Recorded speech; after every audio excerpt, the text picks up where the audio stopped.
خیبر پختونخوا میں ایک حکومت بنے گی جو آپ کی وفاق کے ساتھ مخالفت کرے گی، وفاق اس کے ساتھ تعاون نہیں کرے گا، ایک عجیب سی کھچڑی پکے گی، اور وفاق میں کوئی کمزور حکومت بنے گی جس کی کوئی اتنی بڑی حیثیت نہیں ہوگی کہ کوئی بل پاس کروا سکے۔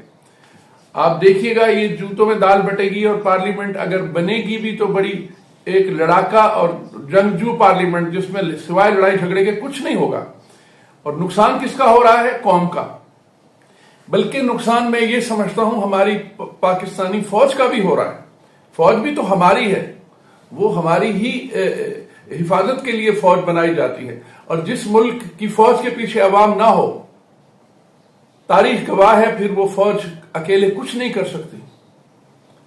میں آج بھی اس درد کے ساتھ بیٹھا ہوں، یا تو یہ کہ ساری پاکستان کی پارٹیاں ایک جگہ بیٹھ جائیں